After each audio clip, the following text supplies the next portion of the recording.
257 run তারা। সামনে পার প্রমাণ লক্ষ্য, জিম্বাবুয়ে কি চমক দেখাতে পারত।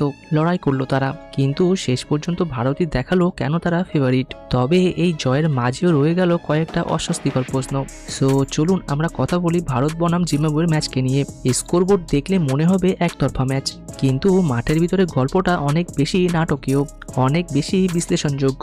257 রানের লক্ষ্য টি-20-তে প্রায় অসম্ভব কাজ। তবুও প্রশ্ন ছিল জিম্বাবুয়ে শুরুটা কিভাবে করে। পাওয়ার প্লেতেই ম্যাচ হাতছাড়া। জিম্বাবুয়ে খুব ধীর গতিতে শুরু করলো। প্রথম 6 ওভারে উইকেট না পড়লেও রান তুললো খুব কম। পাওয়ার প্লেতে যেখানে 50 থেকে 60 রান দরকার ছিল, সেখানে তারা লড়াই করে অনেকটাই পিছিয়ে গেল।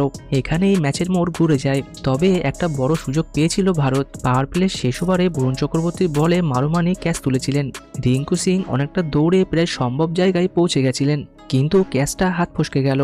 এটা অবাক করার মতো, কারণ চলতি বিশ্বকাপে রিঙ্কু এর থেকেও অনেক কঠিন ক্যাচ নিয়েছিল। দল থেকে বাদ পড়ার হতাশা কি প্রভাব ফেলেছে, নাকি শুধুই দুর্ভাগ্য? যাই হোক, সেই সময় যদি উইকেটটা পড়তো ম্যাচ আরও আগে শেষ হয়ে যেত। অবশেষে প্রথম ধাক্কা দিলেন অক্ষর প্যাটেল। নিজের স্পেলের দ্বিতীয় বলেই মারুমানিকে 20 রানে আউট করলেন। অক্ষর আবারও প্রমাণ করলেন তাকে বাইরে রাখা কতটা ভুল সিদ্ধান্ত ছিল আগের ম্যাচে। শুধু উইকেট নয়, তার লাইনের চাপ তৈরি করার ক্ষমতা সবকিছুই ভারতের পক্ষে ম্যাচ ঘুরিয়ে দেয়। জিম্বাবুয়ের হয়ে একাই লড়ছিলেন ব্রায়ান বেনেট। তিনি বুঝে গেছিলেন, তাই শুরু করলেন আক্রমণ। আকসারে 1 ওভারে 19 রান নিলেন। তারপর ধীরে ধীরে নিজের ইনিংস গড়লেন। মাত্র 38 বলে তুলে নিলেন অর্ধশত রান। চলতি বিশ্বকাপে তার দ্বিতীয় 50। এটা কিন্তু ছোট কথা নয়। ভারতের মতো শক্তিশালী বোলিং আক্রমণের বিরুদ্ধে ধারাবাহিকতা দেখানো সত্যিই প্রশংসনীয়। কিন্তু সমস্যা হলো অন্য প্রান্ত থেকে সাপোর্ট খুব কম ছিল। ডিয়ন মেয়ার্স মাত্র 6 রানে আউট হলেন বরুণের বলে। অধিনায়ক সিকান্দার রাজা কিছুটা লড়াই করলেন, পেসারদের টার্গেট করলেন, কিন্তু রান রেটের চাপ এতটাই ছিল যে প্রতি ওভারেই দরকারি রান রেট বেড়ে যাচ্ছিল। এবার আসি ম্যাচের সবচেয়ে আলোচিত অংশে। ভারতের হাতে 5 জন মূল বোলার থাকা সত্ত্বেও সূর্যকুমার যাদব বল দিয়েছিলেন শিবম দুবেকে। প্রথম ওভারেই সমস্যা শুরু। ওভার শেষ করতে তাকে 10 বল করতে হলো। নো বল হোয়াইট, সব মিলিয়ে রানের বন্যা। সেই ওভারেই 26 রান তুলে নেন বেনেট। এতেই শেষ নয়, ইনিংসের শেষ ওভারেও বল করেন শিবম। মোট 2 ওভারে 46 রান। এখানেই প্রশ্ন ওঠে, যখন ম্যাচ প্রায় হাতে তখন কি পরীক্ষা নিরীক্ষা করার দরকার ছিল? ভারতের জয়ের ব্যবধান অন্তত 25 থেকে 30 রান বেশি হতে পারত। সূর্যের সিদ্ধান্ত সাহসী ছিল।